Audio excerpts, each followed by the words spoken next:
Y'all, it has been a day. Like, I'm feeling like Captain Holly kind of day.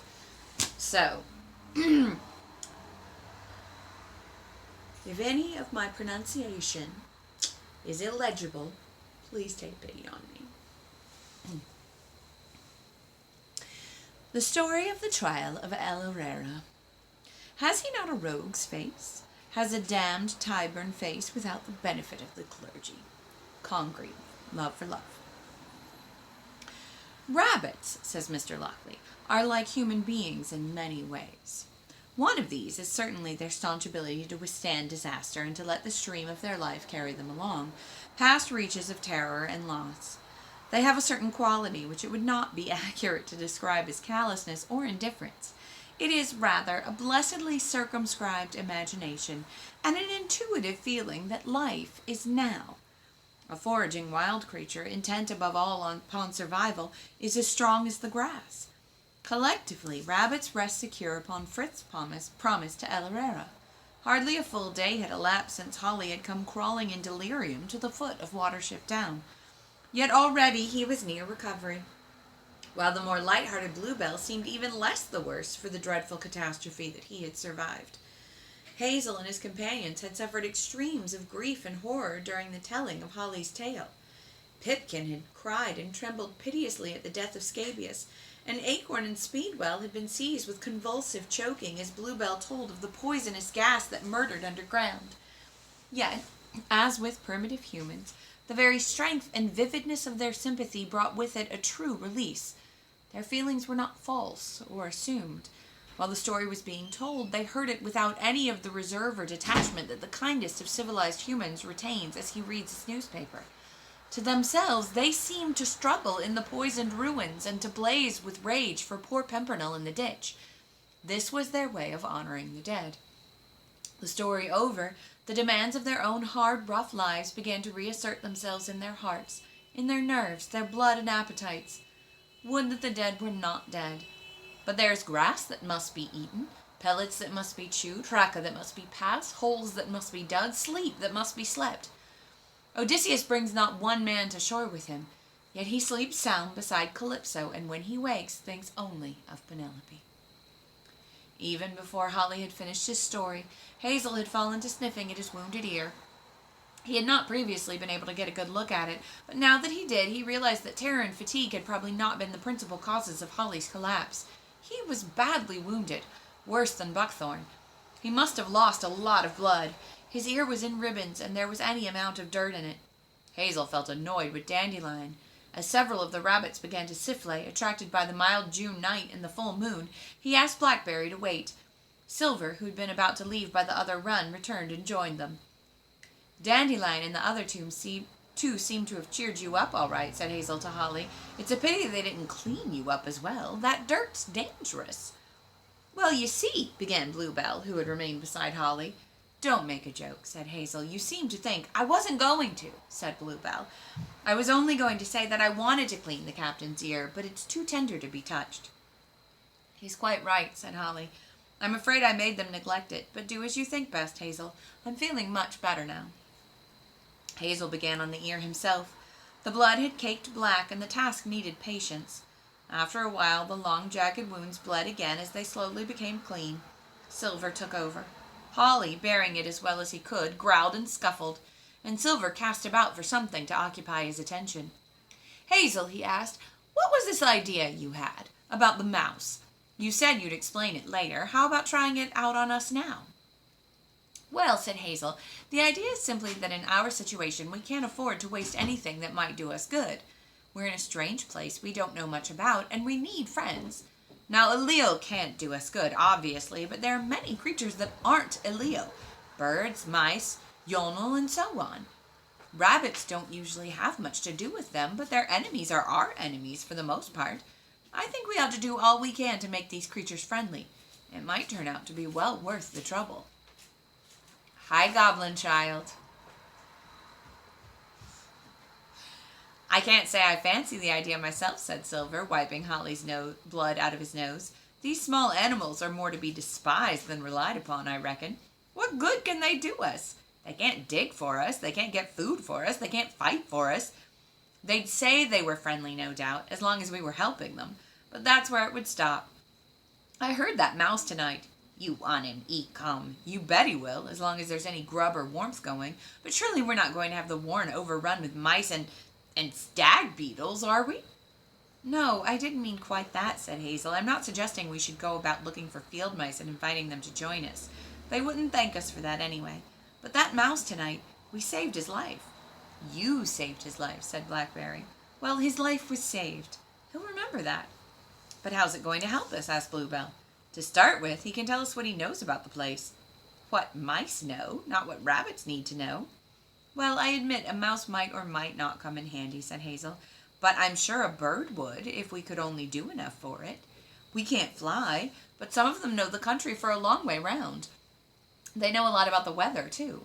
All I'm saying is this. If anyone finds an animal or bird that isn't an enemy in need of help, for goodness sake, don't miss the opportunity. That would be like leaving carrots to rot in the ground. What do you think? Said Silver to Blackberry. I think it's a good idea, but real opportunities of the kind Hazel has in mind aren't likely to come very often. I think that's about right, said Holly, wincing as Silver resumed licking. The idea's all right as far as it goes, but it won't come to a great deal in practice. I'm ready to give it a try, said Silver. I reckon it'll be worth it just to see Bigwig telling bedtime stories to a mole. El-ahrairah did it once, said Bluebell, and it worked. Do you remember? No, said Hazel. I don't know that story. Let's have it. Let's souffle first, said Holly. This ear's had all I can stand for the time being. Well, at least it's clean now, said Hazel. But I'm afraid it'll never be as good as the other, you know. You'll have a ragged ear. Never mind, said Holly. I'm still one of the lucky ones. The full moon, well risen in a cloudless eastern sky, covered the high solitude with its light. We are not conscious of daylight as that which displaces darkness.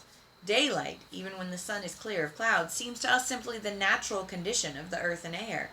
When we think of the downs, we think of the downs in daylight, as we think of a rabbit with its fur on. Stubbs may have envisaged the skeleton inside the horse, but most of us do not, and we do not usually envisage the downs without daylight, even though the light is not a part of the down itself, as the hide is part of the horse itself. We take daylight for granted, but moonlight is another matter. It is inconstant. The full moon wanes and returns again. Clouds may obscure it to the extent to which they cannot obscure daylight. Hold on just a second. But moonlight is another matter. It is inconstant. The full moon wanes and returns again. Clouds may obscure it to an extent to which they cannot obscure daylight. Water is necessary to us, but a waterfall is not. Where it is to be found, it is something extra, a beautiful ornament. We need daylight, and to that extent it is utilitarian, but moonlight we do not need. When it comes, it serves no necessity. It transforms. It falls upon the banks and the grass, separating one long blade from another, turning a drift of brown frosted leaves from a single heap to innumerable flashing fragments, or glimmering lengthways along wet twigs as though light itself were ductile. Its long beams pour, white and sharp, between the trunks of trees, their clarity fading as they recede into the powdery, misty distance of beech woods at night. In moonlight, 2 acres of coarse bent grass, undulant and ankle-deep, tumbled and rough as a horse's mane, appear like a bay of waves, all shadowy troughs and hollows. The growth is so thick and matted that even the wind does not move it, but it is the moonlight that seems to confer stillness upon it. We do not take moonlight for granted. It is like snow or like the dew on a July morning. It does not reveal, but changes what it covers. And its low intensity, so much lower than that of daylight, makes us conscious that it is something added to the down, to give it for only a little time a singular and marvelous quality that we should admire while we can, for soon it will be gone again. As the rabbits came up by the hole inside the beech wood, a swift gust of wind passed through the leaves, checkering and dappling the ground beneath, stealing and giving light under the branches. They listened, but beyond the rustle of the leaves there came from the open down outside no sound, except the monotonous tremolo of a grasshopper warbler far off in the grass. "What a moon," said Silver. "Let's enjoy it while it's here." As they went over the bank they met Speedwell and Hawkbit returning. "Oh, Hazel," said Hawkbit, "we've been talking to another mouse. He'd heard about the kestrel this evening and was very friendly. He told us about a place just the other side of the wood where the grass has been cut short. Something to do with horses, he said. You like a nicer grass?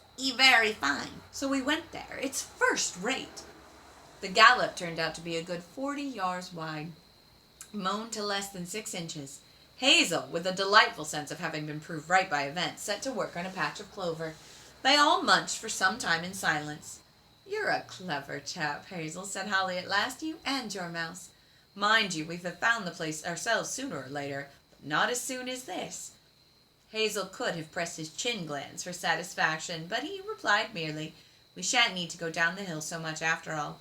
Then he added, But Holly, you smell of blood, you know. It may be dangerous even here. Let's go back to the wood. It's such a beautiful night that we can sit near the hole to chew pellets, and Bluebell can tell us his story. They found Strawberry and Buckthorn on the bank, and when everyone was comfortably chewing, with ears laid flat, Bluebell began. Dandelion was telling me last night about Cowslip's Warren and how he told the story of the king's lettuce. That's what put me in mind of this tale, even before Hazel explained his idea. I used to hear it from my grandfather, and he always said that it happened after El-ahrairah had got his people out of the marshes of Kelfazin. They went to the meadows of Fenlo, and there they dug their holes. But Prince Rainbow had his eye on El-ahrairah, and he was determined to see that he didn't get up to any more of his tricks. Now one evening, when El-ahrairah and Rabscuttle were sitting on a sunny bank, Prince Rainbow came through the meadows, and with him was a rabbit that El-ahrairah had never seen before. Good evening, El-ahrairah, said Prince Rainbow. This is a great improvement on the marshes of Kelfazin. I see all your does are busy digging holes along the bank. Have they dug a hole for you? Yes, said El-ahrairah. This hole here belongs to Rabscuttle and myself. We liked the look of this bank as soon as we saw it. A very nice bank, said Prince Rainbow, but I am afraid I have to tell you, El-ahrairah, that I have strict orders from Lord Frith himself not to allow you to share a hole with Rabscuttle. Not share a hole with Rabscuttle, said El-ahrairah. Why ever not? El-ahrairah, said Prince Rainbow, we know you and your tricks, and Rabscuttle is nearly as slippery as you are. Both of you in one hole would be altogether too much of a good thing. You would be stealing the clouds out of the sky before the moon had changed twice. No, Rabscuttle must go and look after the holes at the other end of the warren. Let me introduce you. This is Hoofsa. I want you to be his friend and look after him. Where does he come from? Asked El-ahrairah. I certainly haven't seen him before. He comes from another country, said Prince Rainbow, but he is no different from any other rabbit. I hope you will help him to settle down here, and while he's getting to know the place, I'm sure you'll be glad to let him share your hole. El-ahrairah and Rabscuttle felt desperately annoyed that they were not to be allowed to live together in their hole, but it was one of El-ahrairah's rules never to let anyone see when he was angry, and besides, he felt sorry for Hoofsa, because he supposed that he was feeling lonely and awkward being far away from his own people. So he welcomed him and promised to help him settle down. Hoofsa was perfectly friendly and seemed anxious to please everyone, and Rabscuttle moved down to the other end of the warren. After a time, however, El-ahrairah began to find that something was always going wrong with his plans. One night in the spring, when he had taken some of his people to a cornfield to eat the green shoots, they found a man with a gun walking about in the moonlight and were lucky to get away without trouble. Another time, after El-ahrairah had reconnoitered the way to a cabbage garden and scratched a hole under the fence, he arrived the next morning to find it blocked with wire, and he began to suspect that his plans were leaking out to people who were not intended to learn them. One day he determined to set a trap for Hoofsa to find out whether it was he who was at the bottom of the trouble. He showed him a path across the fields and told him that it led to a lonely barn full of Swedes and turnips. And he went up. I have no idea what Swedes are, but I assume they do not mean people from the country. Swedes and turnips. And he went on to say that he and Rabscuttle meant to go there the next morning. In fact, El-ahrairah had no such plans and took care not to say anything about the path or the barn to anyone else. But next day, when he went cautiously along the path, he found a wire set in the grass. This made El-ahrairah really angry, for any of his people might have been snared and killed. Of course, he did not suppose that Hoofsa was setting wires himself, or even that he had known that a wire was going to be set. But evidently Hoofsa was in touch with somebody who did not stick at setting a wire. In the end, El-ahrairah decided that probably Prince Rainbow was passing on Hoofsa's information to a farmer or a gamekeeper, and not bothering himself about what happened as a result. His rabbits' lives were in danger because of Hufsa, to say nothing of all the lettuces and cabbages they were missing. After this, El-ahrairah tried not to tell Hufsa anything at all, but it was difficult to prevent him from hearing things because, as you all know, rabbits are very good at keeping secrets from other animals, but no good at keeping secrets from each other. Warren life doesn't make for secrecy. He considered killing Hufsa, but he knew that if he did, Prince Rainbow would come and they would end in more trouble. He felt decidedly uneasy even about keeping things from Hufsa, because he thought that if Hufsa realized they knew he was a spy, he would tell Prince Rainbow, and Prince Rainbow would probably take him away and think of something worse. El-ahrairah thought and thought. He was still thinking the next evening when Prince Rainbow paid one of his visits to the warren. "You are quite a reformed character these days, El-ahrairah," said Prince Rainbow. "If you're not careful, people will begin to trust you. Since I was passing by, I thought I would just stop to thank you for your kindness in looking after Hufsa. He seems quite at home with you." "Yes, he does, doesn't he?" said El-ahrairah. "We grow in beauty side by side. We fill one hole with glee. But I always say to my people, put not your trust in princes, nor in any—" "Well, El-ahrairah," said Prince Rainbow, interrupting him, "I am sure I can trust you. And to prove it, I have decided that I will grow a nice crop of carrots in the field behind the hill. It is an excellent bit of ground, and I am sure they will do well, especially as no one would dream of stealing them. In fact, you can come and watch me plant them if you like." "I will," said El-ahrairah. "That will be delightful." El-ahrairah, Rabscuttle, Hufsa, and several other rabbits accompanied Prince Rainbow to the field behind the hill, and they helped him to sow it with long rows of carrot seed. It was a light, dry sort of soil, just the thing for carrots, and the whole business infuriated El-ahrairah, because he was certain that Prince Rainbow was doing it to tease him and to show that he felt sure he had clipped his claws at last. "That will do splendidly," said Prince Rainbow when they had finished. "Of course, I know that no one would dream of stealing my carrots, but if they did steal them, El-ahrairah, I should be very angry indeed. If King Darzan stole them, for instance, I feel sure that Lord Frith would take away his kingdom and give it to someone else." El-ahrairah knew that Prince Rainbow meant that if he caught him stealing the carrots, he would either kill him or else banish him and put some other rabbit over his people. And the thought that the other rabbit would probably be Hufsa made him grind his teeth. But he said, of course, very right and proper." And Prince Rainbow went away. One night, in the second moon after the planting, El-ahrairah and Rabscuttle went to look at the carrots. No one had thinned them out, and the tops were thick and green. El-ahrairah judged that most of the roots would be a little thinner than a forepaw, and it was while he was looking at them in the moonlight that his plan came to them.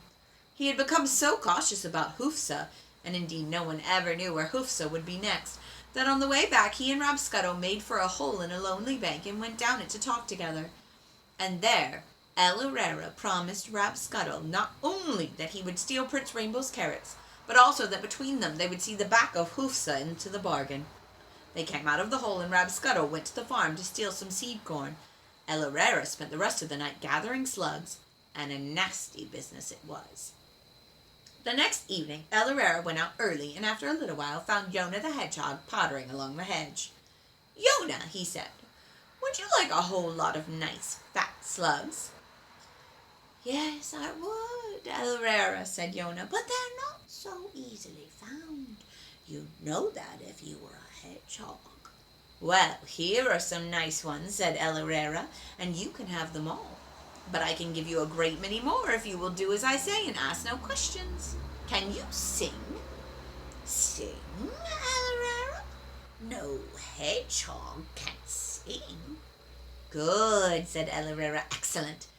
But you will have to try if you want those slugs. Ah, there is an old empty box I see that the farmer has left in the ditch, better and better.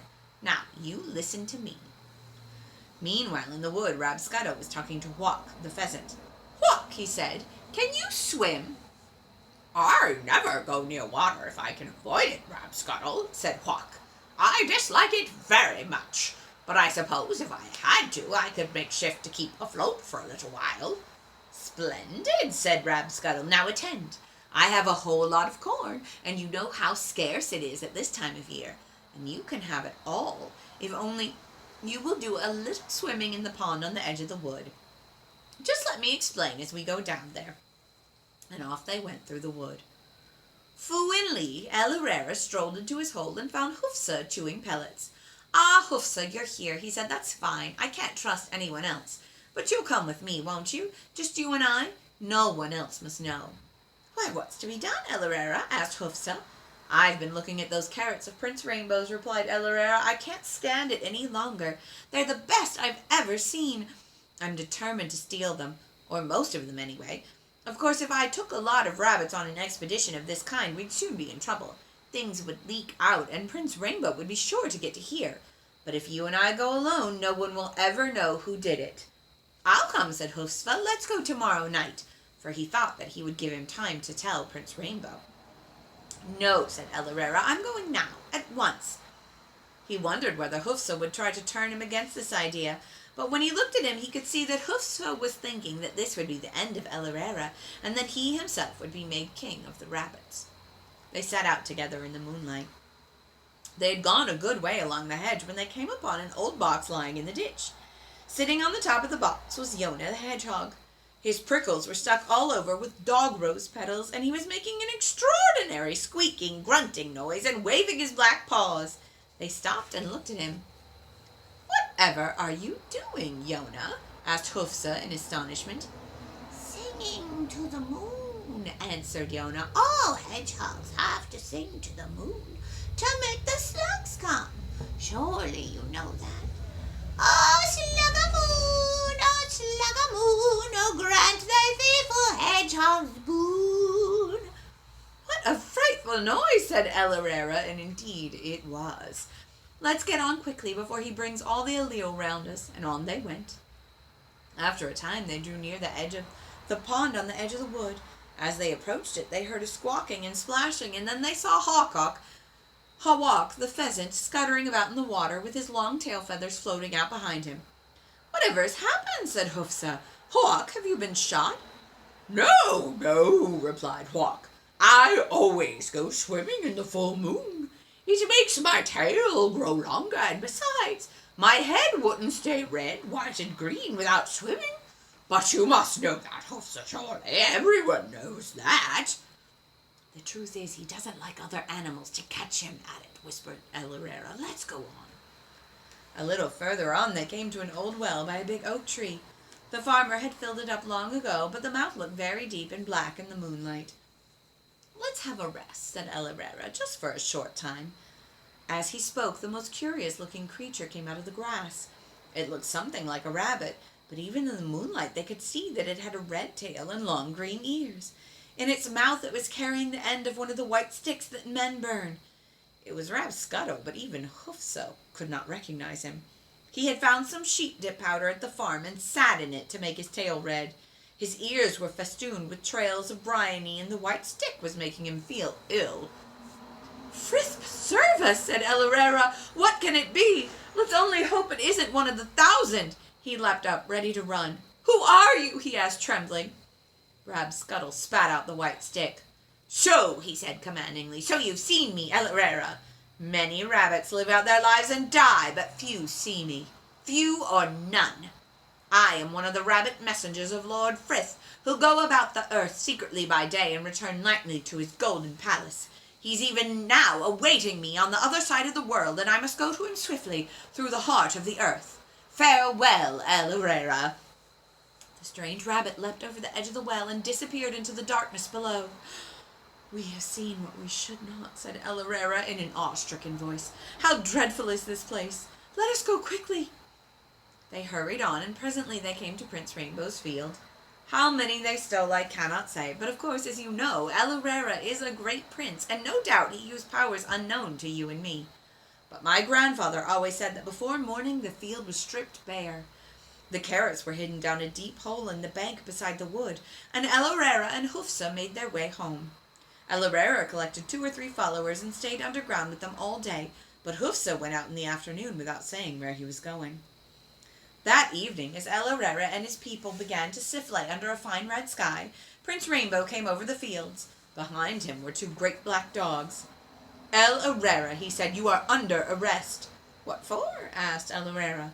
"You know very well what for," said Prince Rainbow. "Let me have no more of your tricks and insolence, El-ahrairah. Where are the carrots?" If I am under arrest, said El-ahrairah, may I be told what for? It is not fair to tell me I am under arrest and then to ask me questions. Come, come, El-ahrairah, said Prince Rainbow, you are merely wasting time. Tell me where the carrots are, and I will only send you to the great north and not kill you. Prince Rainbow, said El-ahrairah, for the third time, may I know for what I am under arrest? Very well, said Prince Rainbow, if this is the way you want to die, El-ahrairah, you shall have the full process of law. You are under arrest for stealing my carrots. Are you seriously asking for a trial? I warn you that I have direct evidence, and it will go ill with you. By this time, all El-ahrairah's people were crowding round as near as they dared for the dogs.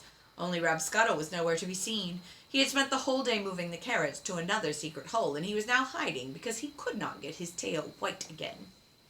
Yes, I would like a trial, said El-ahrairah, and I would like to be judged by a jury of animals. For it is not right, Prince Rainbow, that you should both accuse me and be the judge as well. A jury of animals you shall have, said Prince Rainbow. A jury of El-ahrairah, El-ahrairah, for a jury of rabbits would refuse to convict you in spite of the evidence. To everyone's surprise, El-ahrairah immediately replied that he would be content with a jury of El-ahrairah, and Prince Rainbow said that he would bring them that night. El-ahrairah was sent down his hole, and the dogs were put on guard outside. None of his people was allowed to see him, although many tried. Up and down the hedges and copses the news spread that El-ahrairah was on trial for his life, and that Prince Rainbow was going to bring him before a jury of El-ahrairah. Animals came crowding in. Fu In Lee, Prince Rainbow, returned with the El-ahrairah, 2 badgers, 2 foxes, 2 stoats, an owl, and a cat. El-ahrairah was brought up and placed between the dogs. The El-ahrairah sat staring at him, and their eyes glittered in the moon. They licked their lips, and the dogs muttered that they had been promised the task of carrying out the sentence. There were a great many animals, rabbits and others, and every one of them felt sure that this time it was all up with El-ahrairah. Now, said Prince Rainbow, let us begin. It will not take long. Where is Hufsa? Then Hufsa came out, bowing and bobbing his head, and he told the El-ahrairah that El-ahrairah had come the night before, when he was quietly chewing pellets, and terrified him into going with him to steal Prince Rainbow's carrots. He wanted to refuse, but he had been too much frightened. The carrots were hidden in a hole that he could show them. He had been forced to do what he did, but the next day he had gone as quickly as possible to tell Prince Rainbow, whose loyal servant he was.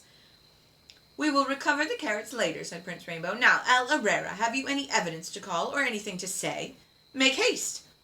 I would like to ask the witness some questions, said El-ahrairah, and the El-ahrairah agreed that this was only fair. Now, Hufsa, said El-ahrairah, can we hear a little more about this journey that you and I are supposed to have made? For really I can remember nothing about it at all. You say we went out of the hole and set off in the night. What happened then? Why, El-ahrairah, said Hufsa, you can't possibly have forgotten. We came along by the ditch, and don't you remember that we saw a hedgehog sitting on a box singing a song to the moon? A hedgehog doing what? Said one of the badgers. Singing a song to the moon, said Hufsa eagerly. They do that, you know, to make the slugs come. He had rose petals stuck all over him, and he was waving his paws and... Now, steady, steady, said El-ahrairah kindly. I wouldn't like you to say anything you don't mean. Poor fellow, he added to the jury. He really believes these things he says, you know. He doesn't mean any harm, but he was, shouted Hufsa. He was singing, Oh, slug a moon, oh, slug a moon, oh, great... What the hedgehog sang is not evident, said El-ahrairah. Really, one is inclined to wonder what is. Well, all right. We saw a hedgehog covered with roses singing a song on a box. What happened then? Well, said Hufsa, then we went on and came to the pond where we saw a pheasant. Pheasant, eh? Said one of the foxes. I wish I'd seen it. What was it doing? It was swimming round and round in the water, said Hufsa. Wounded, eh? Said the fox. No, said Hufsa. They all do that, to make their tails grow longer. I'm surprised you don't know. To make what? Said the fox. To make their tails grow longer, said Hufsa sulkily. He said so himself. You've only had this stuff for a very short time, said El-ahrairah to the El-ahrairah. It takes a bit of getting used to. Look at me. I've been forced to live with it for the last 2 months, day in and day out. I've been as kind and understanding as I can, but apparently just to my own harm. A silence fell. El-ahrairah, with an air of fatherly patience, turned back to the witness. My memory is so bad. Do go on. Well, El-ahrairah, said Hufsa. You're pretending very cleverly, but even you won't be able to say you've forgotten what happened next. A huge, terrifying rabbit with a red tail and green ears came out of the grass. He had a white stick in his mouth, and he plunged into the ground down a great hole. He told us he was going through the middle of the earth to see Lord Frith on the other side. This time, not one of the Elil said a word. They were staring at Hufsa and shaking their heads. They're all mad, you know, whispered one of the stoats. Nasty little beasts. They'll say anything when they're cornered, but this one is the worst I've ever heard. How much longer have we got to stay here? I'm hungry. Now, El-ahrairah had known beforehand that while Elil detest all rabbits, they would dislike most the one who looked the biggest fool. That was why he had agreed to a jury of Elil. A jury of rabbits might have tried to get to the bottom of Hufsa's story, but not the Elil, for they hated and despised the witness and wanted to be off hunting as soon as they could. So it comes to this, said El-ahrairah. We saw a hedgehog covered with roses singing a song. And then we saw a perfectly healthy pheasant swimming round and round the pond. And then we saw a rabbit with a red tail, green ears, and a white stick. And he jumped straight down a deep well. Is that right? Yes, said Hufsa. And then we sold the carrots. Yes. Were they purple with green spots? Were what purple with green spots? The carrots. Well, you know they weren't, El-ahrairah. They were in the ordinary color. They're down the hole, shouted Hufsa desperately. Down the hole, go and look. The court adjourned while Hufsa led Prince Rainbow to the hole. They found no carrots and returned. I've been underground all day, said El-ahrairah, and I can prove it. I ought to have been asleep, but it's very difficult when my learned friend... Well, never mind. I simply mean that obviously I couldn't have been out moving carrots or anything else. If there ever were any carrots, he said, but I've nothing more to say. Prince Rainbow, said the cat, I hate all rabbits. But I don't see how we can possibly say that it's been proved that that rabbit took your carrots. The witness is obviously out of his mind. Mad as the mist and snow, and the prisoner will have to be released. They all agreed. You had better go quickly, said Prince Rainbow to El-ahrairah. Go down your hole, El-ahrairah, before I hurt you myself. I will, my lord, said El-ahrairah, but may I beg you to remove that rabbit you sent among us, for he troubles us with his foolishness. So Hufsa went away with Prince Rainbow, and El-ahrairah's people were left in peace, apart from indigestion brought on by eating too many carrots. But it was a long time before Rabscuttle could get his tail white again, so my grandfather always said.